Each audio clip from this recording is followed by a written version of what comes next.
Olá, começa agora mais uma edição do programa Gente em Destaque, aqui na TV Câmara Jacareí, a TV pública da cidade. Depois de alguns meses em que a gente não pôde gravar aqui no estúdio por conta da pandemia, agora tomando todos os cuidados, a gente volta aqui para o estúdio para gravar. E o nosso convidado de hoje é o poeta, tradutor, crítico literário e professor Emanuel Santiago. Muito obrigado pela sua presença aqui. Eu que agradeço. Emanuel, vamos começar falando um pouquinho sobre a sua trajetória. Você é de São Lourenço, é mineiro de São Lourenço, né? Como é que foi a sua infância lá? O que você pode lembrar para a gente da sua infância em São Lourenço? São Lourenço, para quem não conhece, né, a proximidade aqui é grande, mas pode ser que alguém não conheça. É uma cidade bem pequena do sul de Minas, né, conhecida pelo Parque das Águas, por causa da água mineral, inclusive tem a água mineral da determinada empresa, né, que vem de lá.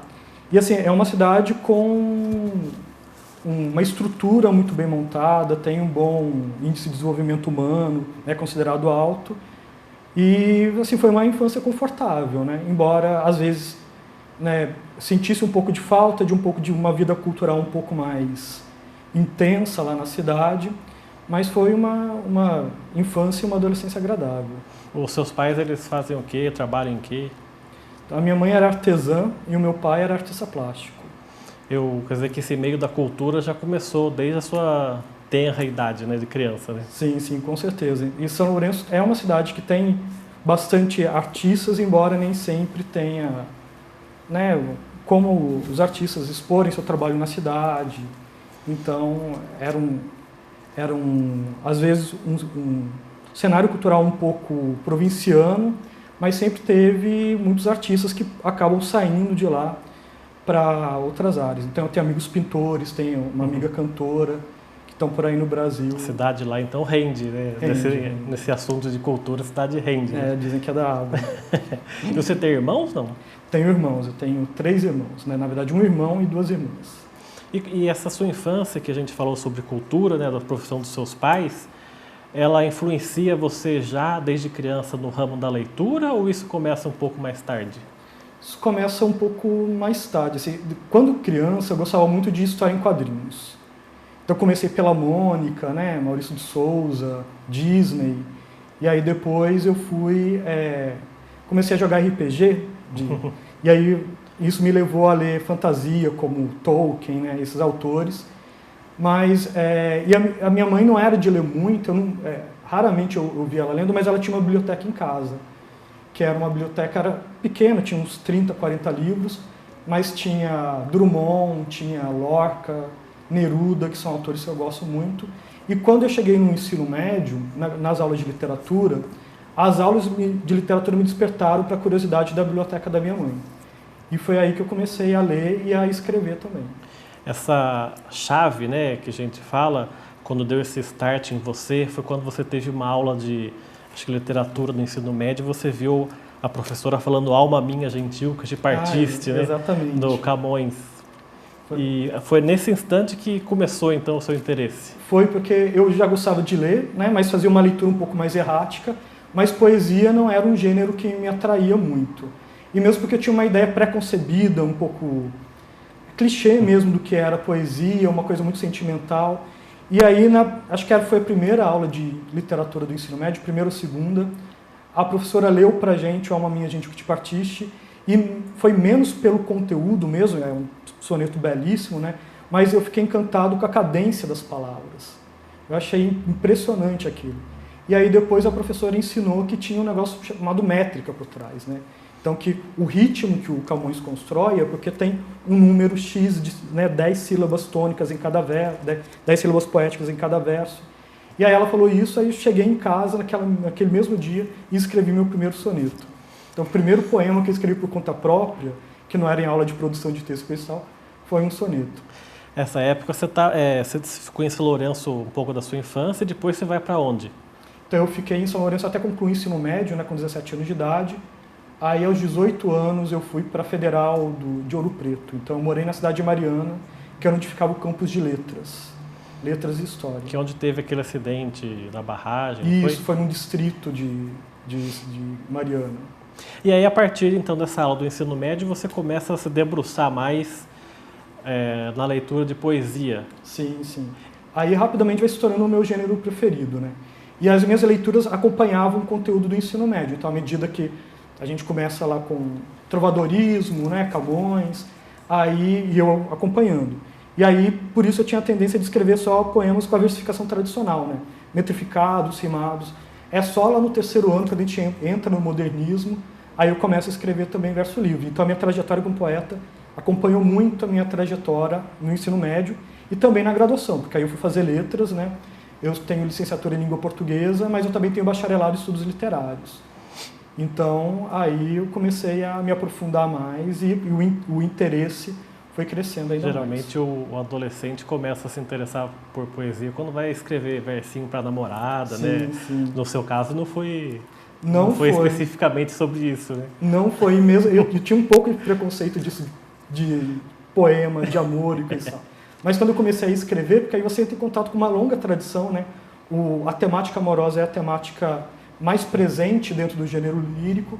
Aí eu também cometi os meus poemas de amor.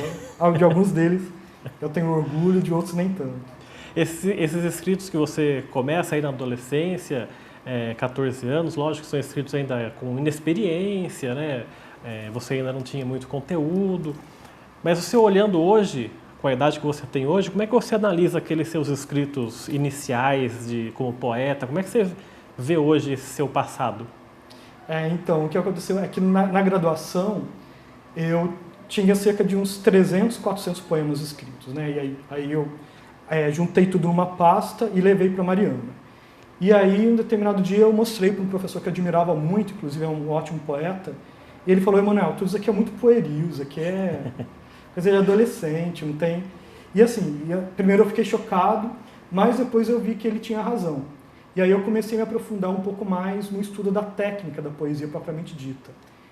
E aconteceu que um determinado dia me bateu uns 5 minutos assim, eu peguei todos os poemas que eu tinha, né, escrito na adolescência, coloquei no saco de lixo e joguei no lixo. Então, acho que essa é o meu julgamento sobre o que eu escrevi na adolescência. Você se colocou no limbo, né, seu escrito.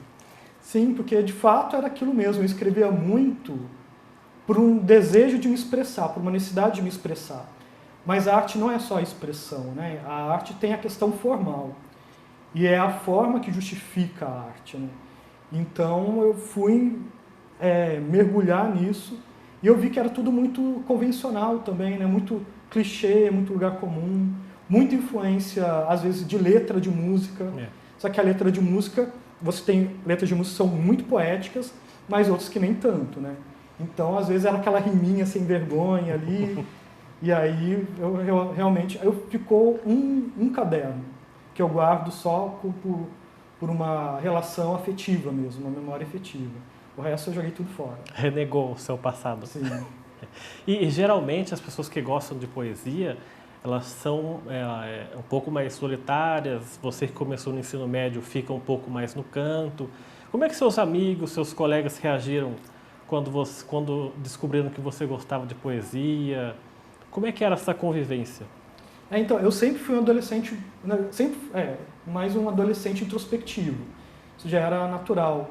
Mas eu sempre tive amigos e amigos próximos, assim. E como eu já sempre fui de gostos meio peculiares, assim, quando eu comecei a me interessar pela poesia, ninguém estranhou muito. E eu sempre tive um incentivo muito grande do meu entorno, seja da família, seja dos professores e seja dos colegas. Então, eu tive essa sorte que não virei aquele nerd renegado porque eu gostava de poesia. Esses seus gostos peculiares por exemplo, o quê? Então, porque eu era um nerd, mas dentro da categoria nerd eu também já era isso. Eu não jogava videogame, né? Então nunca foi aquele nerd de computador. O meu negócio era leitura, RPG, que é bem nerd, né? E essas coisas. Nunca fui muito ligado em esportes.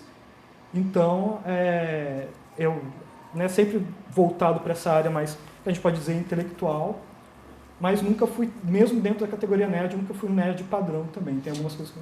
Eu estava lendo quando eu fui pesquisar para a sua entrevista, você falando, eu acho que é numa outra entrevista, do o seu, entre aspas, relacionamento com o Guimarães Rosa e o seu rompimento brusco com ele depois. Sim. Com o João Cabral de Melo Neto, você também teve alguma coisa, acho que parecida, não foi isso? Em termos. É que o Guimarães Rosa, eu acho que o Guimarães Rosa assim, é o grande prosador brasileiro do século XX. É o Machado de Assis no século XIX, né, e ele no século XX. Mas nunca foi um dos meus autores preferidos. Porque, embora São Lourenço seja uma cidade do interior de Minas, uma cidade muito pequena, de 57 km², é uma cidade muito urbana.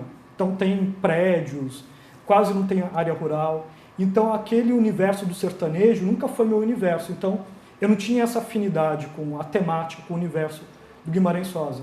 Mas por uma questão de um seminário que eu tive que apresentar numa das disciplinas da graduação, eu acabei encontrando um conto que é o Cara de Bronze, que é um conto que está no livro Corpo de Baile, e encontrei um problema lá, um problema formal que me interessava, e comecei a estudar.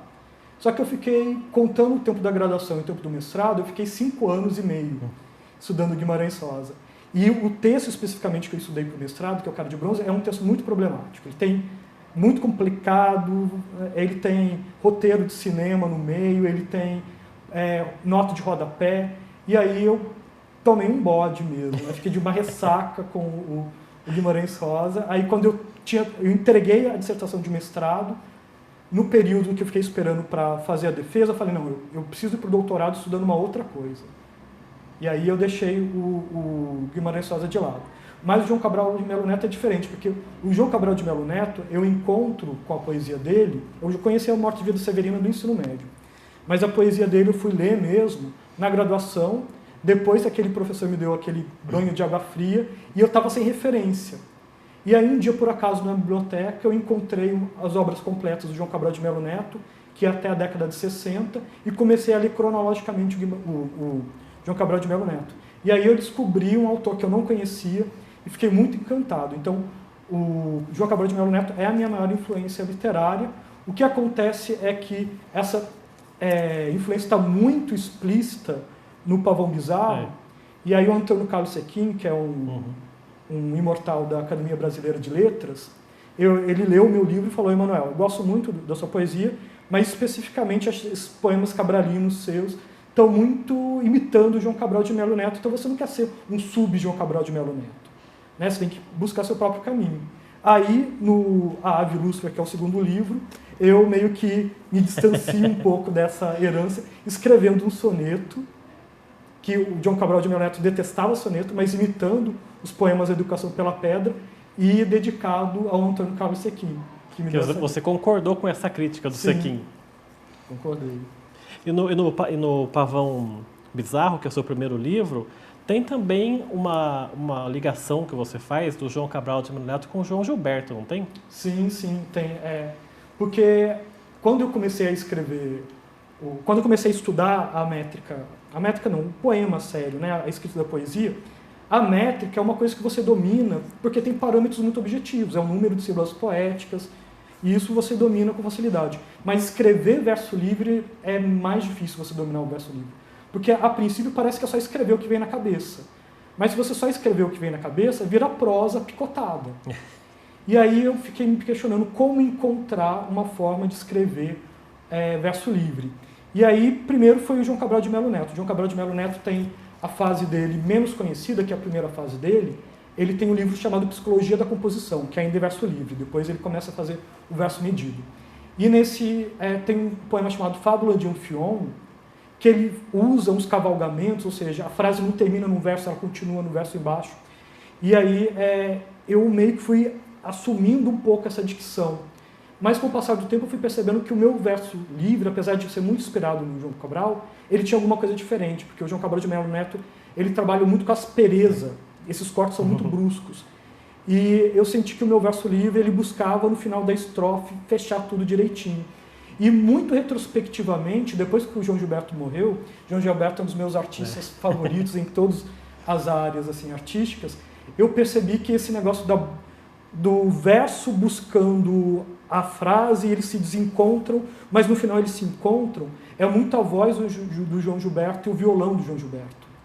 porque eu escutei obsessivamente o João Gilberto durante muito tempo, então eu acho que alguma coisa eu incorporei dessa maneira como ele canta, como as palavras buscam se encaixar na melodia e elas se desencontram e vão encontrando.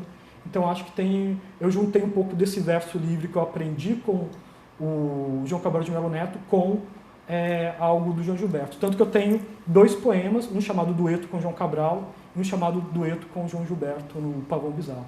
Para a gente encerrar o primeiro bloco, e voltando a falar da sua terra natal, o que você tem de característica mineira? Então isso é complicado, rapaz, porque quando a gente fala mineiro, já vem o estereótipo, pacote, né? Então, por exemplo, você ser um mineiro que não gosta de Guimarães Rosa, quer dizer, que não tem Guimarães Rosa como um dos seus autores favoritos, é uma coisa que causa um pouco de escândalo. Eu não gosto de queijo Minas, por exemplo. Eu acho que o doce de leite argentino é melhor que o doce de leite de Minas. Então, polêmico, né? Eu gosto muito de pão de queijo. Mas tem alguns aspectos de Minas Gerais que às vezes parece que eu estou um pouco deslocado. Até o mesmo meu sotaque, né? Na minha região, como aqui, tem um R retroflexo, que é o R caipira, né? Porta, porteira, portão. Mas São Lourenço é uma cidade muito carioca. Então, quando jovem, eu nunca tive esse R. Então era meio esquisito. Mas tem algumas coisas que me põem. Drummond é um cara que me pega. Então, tem os poemas do Drummond que eu leio e eu entendo exatamente o que ele está querendo dizer. Você está em casa. E Milton Nascimento. Eu escuto o Milton Nascimento, parece que é a voz mesmo de Minas Gerais, que ecoa daquelas montanhas. Então, são 2 referências culturais muito fortes para mim como mineiro. Tá certo. A gente vai fazer então o nosso primeiro intervalo aqui. O programa Gente em Destaque volta já.